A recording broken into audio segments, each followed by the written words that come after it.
Gérald Vernet nous rejoint, fondateur de Digivolution, ancien délégué cyber du DDPS, le département fédéral de la défense, de la protection de la population et des sports, expert reconnu en matière de cyberdéfense en Suisse, confiance, résilience, souveraineté en matière de mutation digitale. C'est à vous, Monsieur Vernet.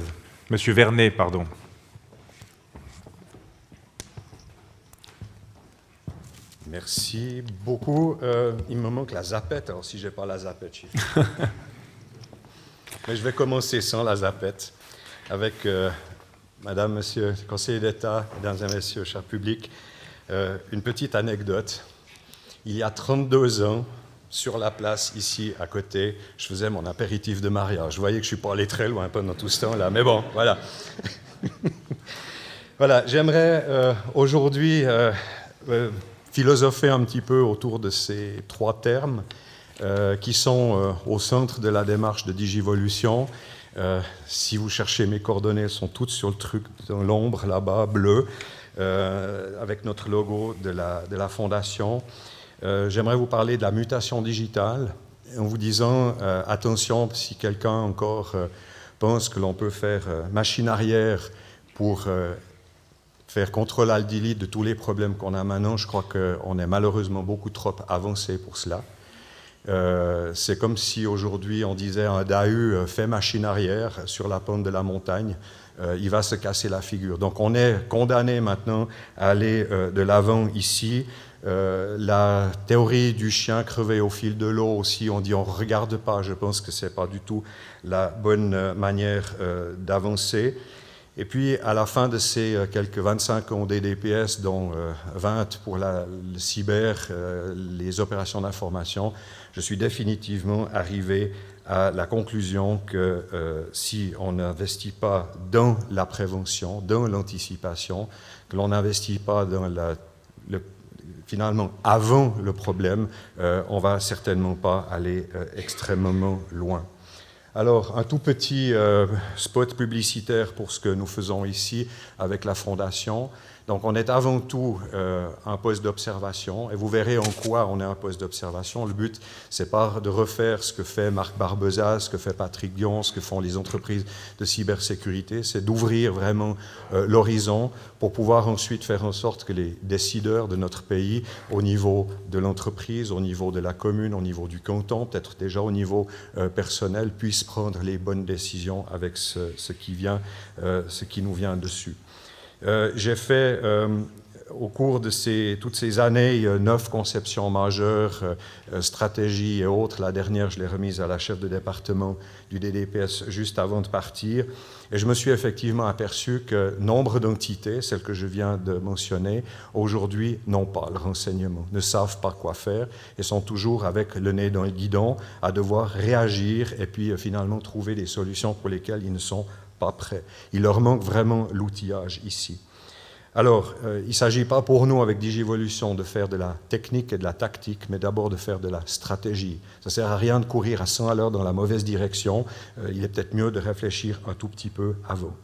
Nous sommes aussi de l'avis que la version top-down, où l'État sait tout faire, l'État a toutes les compétences, tous les moyens, c'est aussi une approche qui est vouée à l'échec, parce que si le socle de la population, le socle de la société n'est pas résistant et résilient, ça ne sert à rien d'avoir une brochette de spécialistes, ils seront toujours à la ramasse. Je l'ai vécu dans le cadre de l'affaire RUAG, que j'ai eu l'occasion de traiter, cette attaque contre notre industrie de l'armement, et j'ai vu à quel point nos spécialistes à la Confédération, au bout de 3 semaines, ne savaient plus comment ils s'appelaient. Donc si on n'a pas un socle qui est vraiment résistant et qu'on ne sollicite pas nos spécialistes que pour les choses vraiment importantes, cela ne va pas aller. Donc pour nous, si vous comprenez bien aussi mon message, peut-être les intonations de ma voix, il y a quelques personnes ici dans la salle qui contribuent aussi à cette merveilleuse aventure, vous aurez compris que pour nous, l'idéal, notre idéal, c'est de servir. Et donc j'ai très bien entendu ton message, Patrick, par rapport au partenariat public-privé. Voilà. Le 24 février, on s'est aperçu tous qu'on s'était quand même lourdement trompé sur ce que l'on voit aujourd'hui maintenant comme drame au quotidien. Il y a d'une part ceux qui pensaient que la guerre appartenait au passé, et puis il y a surtout ceux aussi qui, parfois majoritaires politiquement, ont pensé que la sécurité était une variable d'ajustement budgétaire. On voit où est-ce qu'on en est maintenant, et les surprises qui sont affichées de gauche et de droite sont simplement consubstantielles d'un aveu d'impréparation et d'une impréparation qui est assez totale. Je vais venir sur le cyber parce que finalement, on voit exactement la même chose. Quand j'ai commencé ma carrière au DDPS en 1996, on m'a posé la question quels étaient les dispositifs opératifs de l'armée suisse, guerre de 70, guerre de 14, 39 et la guerre froide. Les trois premières ont un dénominateur commun. Nous n'étions tout simplement pas prêts. Et ce que j'observe aujourd'hui par rapport à une menace dont les spécialistes nous disent depuis bientôt 20 ans, attention, ça va péter, c'est que nous ne sommes toujours pas prêts. Et ça, je trouve que cette maladie chronique de notre pays en termes d'anticipation est assez anxiogène. Les dysfonctionnements, ils ont finalement été et sont légion, notamment si on regarde les moyens dont dispose Florian Schütz, notre délégué à la cybersécurité, qui fait un travail formidable, mais avec 3 bouts de chandelle et dont le principal poste de son budget, c'est les salaires et non pas les moyens pour faire avancer les choses, et puis ce n'est pas des salaires non plus gigantesques. On voit déjà que là, on n'est pas du tout encore à la hauteur des enjeux. Quand on regarde nos infrastructures électriques, vous avez peut-être vu passer l'an dernier un rapport de l'Office fédéral de l'énergie qui disait, sur la base d'un sondage, donc les entreprises ont réagi et répondu avec honnêteté, et c'est tant mieux, que sur une note de 0 à 4 de maturité de cybersécurité, on n'atteint même pas la note de 1. Alors, dans le cadre de la situation actuelle où on n'a plus trop d'amis du côté de l'Est, qu'on n'a déjà pas trop d'électricité non plus, on peut quand même se poser des questions assez insistantes par rapport à ça. Je rappellerai que no power, no cyber, d'accord, et que toute notre société dépend totalement. Un autre dysfonctionnement intéressant, une motion, un postulat au niveau du Parlement fédéral demandait en juin 2017 que les opérateurs d'infrastructures critiques soient obligés d'annoncer des cyberattaques. Cela semble assez logique dès lors qu'ils ont une responsabilité plus que vitale pour nous autres pauvres concitoyens. Nous sommes en 2022, 5 ans plus tard, la loi n'est toujours pas en vigueur. Et en plus de ça, cette loi, elle est à portée limitée. Vous avez vu avec Nicolas Maillancourt tout à l'heure le rang intéressant qu'occupe la Suisse derrière la Macédoine en termes de maturité cyber. Je vais vous dire pourquoi nous sommes en 42e place. Simplement, en 2020, quand la Suisse a été sollicitée par l'UIT pour répondre au questionnaire, il n'y avait personne au numéro de téléphone que vous demandiez. D'accord ? Donc, on n'a même pas été capable de répondre à la question. Donc, ça laisse quand même un petit peu songer. Alors, heureusement, maintenant, il y a Florian Schütz, il fait du bon boulot, mais... Donc, ce qui est intéressant aujourd'hui, c'est que nous avons véritablement besoin maintenant d'une véritable stratégie de cybersécurité. Là, en tant qu'aussi soldat de milice, j'aimerais juste planter une banderille. Vous connaissez ces images ici, il y a des historiens aussi dans la salle. Les images du passé, que ce soit la bataille de Kursk, celle de Midway, la bataille de l'Atlantique, la guerre de l'information, puis vous voyez qu'à l'époque, ils se battaient déjà avec des problèmes d'énergie, avec ces 2 soldats qui devaient pédaler pour faire de l'énergie électrique pour la radio. Bon, ça, c'était il y a bientôt 80 ans. Où en sommes-nous aujourd'hui ? Au même endroit. Exactement au même endroit. Donc nous, qui faisons beaucoup de cyber, on a eu beaucoup tendance ces derniers temps à toujours dire cyber, cyber, cyber, et à oublier l'autre côté.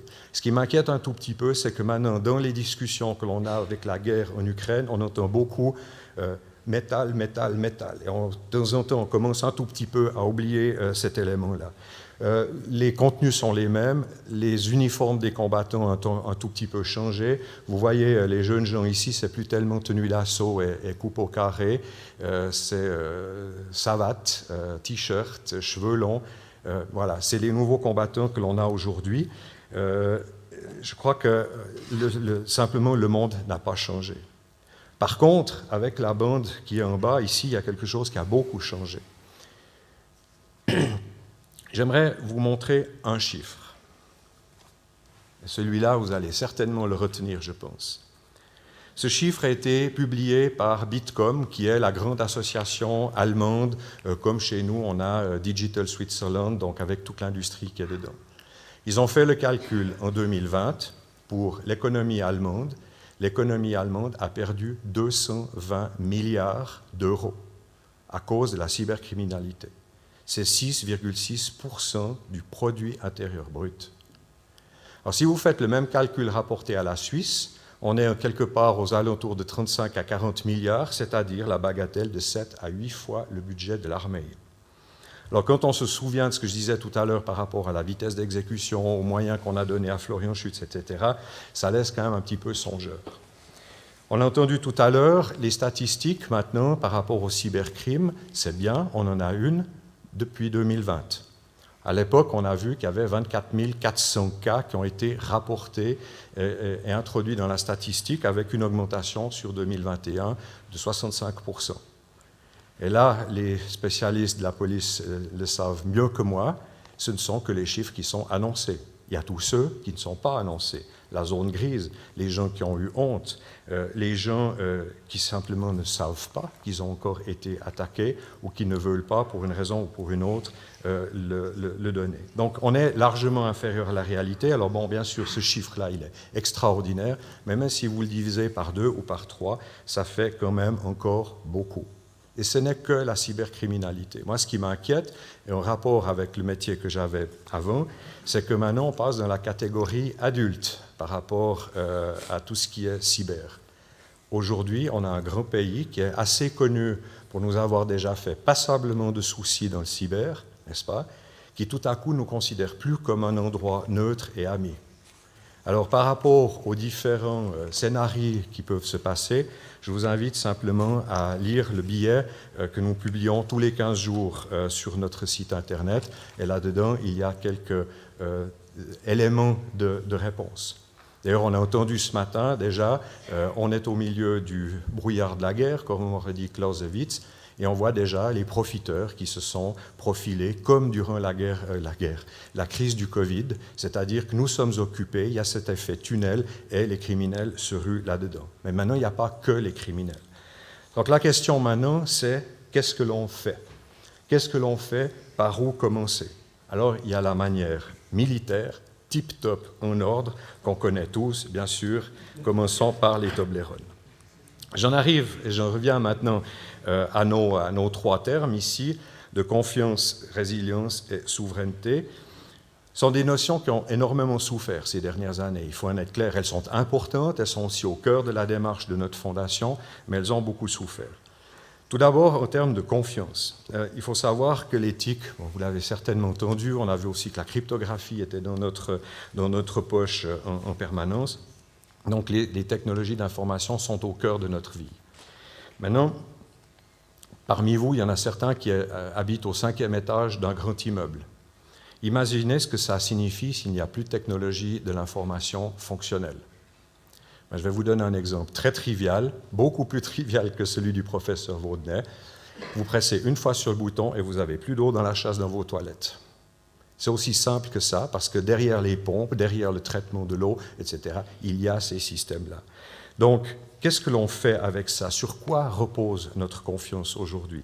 Est-ce qu'elle repose chez chacun de nous, ici, sur une connaissance délibérée ou sur un vague espoir et de l'ignorance? C'est ce qui nous a été montré aussi par M. Maillancourt. Ignorance, ignorance, c'était même écrit 2 fois. Nos données, maintenant.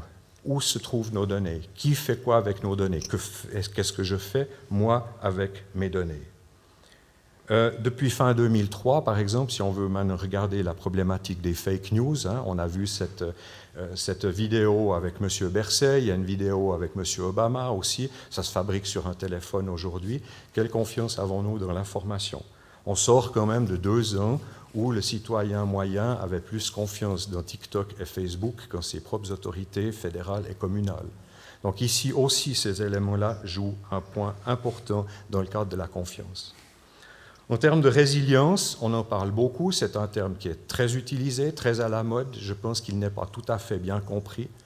Il commence d'abord par une analyse des risques objective, complète, remise à jour régulièrement et qui dit qu'est-ce que je dois faire pour ne pas me faire attraper. Il s'agit aussi de déterminer sur cette base-là maintenant un seuil acceptable, parce que la crise, nous allons l'avoir, vous l'avez déjà eue, etc. Et de se dire, ben voilà, qu'est-ce que je peux accepter comme dommage avant que je réussisse à redémarrer. Et cela implique très clairement maintenant que vous disposiez d'une organisation solide pour gérer la crise, qui soit équipée, entraînée, commandée et qui dispose de compétences claires. Alors je me permets de poser la question ici, de réfléchir à sa propre situation en cas d'une cyberattaque majeure. Dans quel état vous trouvez-vous par rapport à ça, comme état de préparation? Quand on m'a confié le mandat de gérer l'affaire RUAG, ben je peux vous dire que même le DDPS, dont c'est principalement le métier, semble-t-il, n'était pas prêt, et de loin pas. Donc, êtes-vous prêt? Après vient la question de la souveraineté. Alors, quand on est venu avec ce thème avec M. Parmelin, il y a maintenant 2017-2018, on nous disait, vous voulez établir une dictature digitale, vous voulez tout contrôler, etc. D'autres disaient, vous voulez une industrie qui est capable de tout faire. Non, non, il ne s'agit pas du tout de ça. Mais il s'agit de savoir qu'est-ce qui est important, sur quoi devons-nous mettre la priorité et investir. Parce que la souveraineté est importante et elle aura également un prix. Et donc, au milieu de tout ça, finalement, il y a une chose qui est importante pour nous, c'est ce terme ici, c'est la connaissance. Sans la connaissance, nous ne savons pas où nous allons. Alors, si on parle de connaissance, donc on a toute une série de défis là derrière, dont on doit avoir connaissance. Tous ces défis sont consubstantiels de cet espace digital qui nous occupe en permanence. Et ce qui m'inquiète un petit peu, c'est la faiblesse, je dirais souvent, de la discussion autour des défis du cyber, parce que la principale chose dont on s'occupe, ce sont des menaces. Or, pour avoir une image complète, être en mesure à temps, sur le long terme aussi, donc dans le cadre du temps long, à prendre les bonnes décisions, il y a toute une série de critères qu'il s'agit de cartographier en continu. Je vais juste m'arrêter, on y passerait des heures. Hein. Je donne un cours, il dure 2 jours hein, là-dessus. Donc on va y rester 2 minutes et juste attirer votre attention sur quelques éléments qui me tiennent à cœur. Tout d'abord, la démographie. Alors, je vais bientôt entrer dans la zone des 60 ans et faire partie de la catégorie des du tiers de la population qui est en dessus. D'accord ? Regardez vos grands-parents, vos parents. D'accord ? Comment aujourd'hui ils réagissent par rapport aux technologies de l'information. Prenons juste l'exemple des TL à Lausanne, où on dit on ne veut plus des distributeurs de billets dans tel ou tel élément périphérique de la ville, et posons-nous la question comment la grand-maman fait aujourd'hui pour avoir son ticket de bus. D'accord ? On a un problème sérieux ici avec le vieillissement de la population, et si on n'en prend pas acte, on va dans le mur. Pénurie des talents. Je ne suis pas d'accord avec ce qui a été dit ce matin à ce sujet-là. Ce n'est pas parce que l'EPFL fait tout à coup, après s'être quand même fait tordre les pouces avec l'École polytechnique de Zurich, enfin un cours de cybersécurité. Nous produisons que 400 masters en Suisse par année, d'accord ? Et les chiffres sont clairs, ils sont brutaux. Ils viennent de ICT, formation professionnelle, et ils disent que notre pays manquera d'ici 2025-2026 20% du personnel nécessaire dans ce domaine-là. Ce qui signifie que la PME ne peut pas se payer un spécialiste. Ce qui signifie que pour tout le monde, les prix des salaires vont augmenter et que la pression va augmenter. Ce qui signifie que des entreprises ne vont plus pouvoir innover comme elles souhaitaient parce qu'elles n'auront pas les spécialistes. Ensuite, il y a la consommation d'informations. On a vu les chiffres de M. De Villard ce matin, 15% d'augmentation du trafic chaque mois. Donc c'est une monstrueuse pression sur nos infrastructures, et je pense que aussi ceux qui sont contre la 5G devraient peut-être en prendre acte aussi, parce que ça a des conséquences si ça ne fonctionne plus. Ensuite, vous avez, et ça c'est intéressant, un petit point rouge, voilà la flèche ici, là, voilà, un petit poisson, d'accord ? Le petit poisson, il est là pour nous dire que le cyber, il est important aussi sous les mers. Sous les mers circulent 98% de nos données via des câbles. Et ces câbles, aujourd'hui, on est à craindre, maintenant, à l'heure où je vous parle, que des sous-marins russes aillent les couper pour rendre l'Europe sourde, aveugle et incapable de travailler. C'est là où nous en sommes maintenant. Et puis après, il y a encore l'espace. Alors vous voyez un petit satellite là-bas aussi, d'accord? L'espace aussi, où se multiplient les connexions. Il faut savoir que M. Elon Musk a mis à disposition maintenant des sets de communication satellites avec ces satellites qui sont en l'air ici et qui permettent aux Ukrainiens quand même d'avoir des communications. Si vous n'avez pas entendu parler du syndrome de Kessler, alors ça sera la première fois aujourd'hui, n'est-ce pas? C'est le moment où les déchets dans l'espace deviennent tellement denses qu'ils tirent par terre tous les satellites. Je vous laisse imaginer ce qui fonctionnerait encore ensuite dans notre économie, à commencer peut-être même dans les banques. Donc voilà ce que nous avons ici, ce que nous devons regarder. Ce n'est de loin pas que la problématique ici des cybermenaces. Un petit tour par le rapport de politique de sécurité, où Digivolution, nous nous sommes amusés à faire une prise de position sur ce document. Et personnellement, je dois dire, d'un côté, une certaine satisfaction, il y a quand même des choses bien dans ce rapport, mieux que sur les précédents, mais globalement, par rapport au cyberespace, pour moi, c'est un échec. C'est un échec, on n'a tout simplement pas compris la signification de ce domaine transversal. Souvenez-vous du slide de M. Maillancourt avec cette transversalité sur les autres domaines, air, terre, mer, espace. On n'a tout simplement pas compris ça. Et je retiendrai ici 5 éléments par rapport à ce rapport qui devraient impérativement être améliorés. Le premier, c'est qu'un rapport, c'est du papier. Nous, ce dont nous avons besoin, c'est d'une stratégie qui nous dise qui, quoi, quand, comment, à quel prix. Et ça, nous ne l'avons toujours pas. Ensuite, les points énumérés par rapport au panorama que je vous ai montré, il y en a quelques-uns qui sont énumérés. À l'armée, on apprend EDC, énoncé, déduction, conséquence. Dans ce rapport, il n'y a ni les déductions ni les conséquences. Je ne sais pas où est-ce qu'on veut aller avec ça. Ensuite, on considère spécifiquement la sécurité comme un monopole exclusif de l'État. Je l'ai dit avant, ça ne fonctionne pas. Nous devons revenir à une vision ici, peut-être bien sûr avec des accents différents, mais de défense générale où tout le monde se sent concerné et fait partie de la solution. Donc voilà, ça ce sont les éléments par rapport à ce rapport. Et donc nous, ce que nous souhaitons maintenant amener, eh bien, ce sont des solutions pour y pallier. Et ici, 3 solutions, 3 chantiers auxquels nous sommes en train de travailler. Tout d'abord, ce sont des approches stratégiques maintenant, car nous pensons finalement que l'élaboration d'un plan d'action, des mesures concrètes le plus rapidement possible, c'est ce qui va nous faire avancer.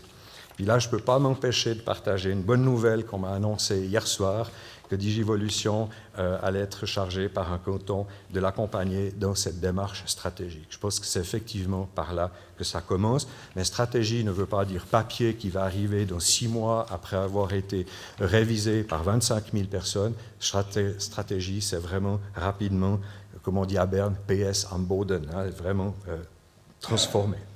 Deuxième élément, c'est la veille stratégique, afin que tous les décideurs soient couramment informés sur tous ces éléments.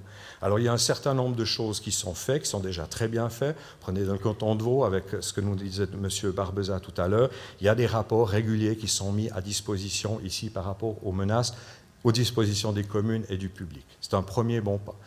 Quid de tout le reste? Alors c'est ce que nous sommes en train maintenant de mettre sur pied avec Digivolution. Ça sera officiellement annoncé dans le détail lors des Swiss Cyber Security Days et 6 et 7 avril prochain à Fribourg. Mais ce que je peux déjà vous dire, et là je suis aussi très content même, c'est que le canton de Vaud nous a déjà autorisé à dire qu'on allait travailler ensemble sur cet élément-là. Et j'espère que de cette manière-là, nous pourrons vraiment servir le public et les communes. Et puis pour terminer ici, c'est voilà, notre ADN d'officier de milice. M. Vautravers qui va succéder sur ce podium en fait partie. Nous savons la valeur de ce système. Il est irremplaçable. Je l'ai comparé à l'étranger X fois. C'est vraiment quelque chose de formidable. Et nous devons ici améliorer le savoir-faire des Suisses à la base, en allant à 3M Migros, en allant dans les écoles, etc., etc. Et là aussi, nous avons quelque chose maintenant qui est en route et qui va venir. Pour conclure, je vais poser 2 questions. La première ici, c'est combien de temps allons-nous encore attendre avant d'investir massivement dans ce domaine?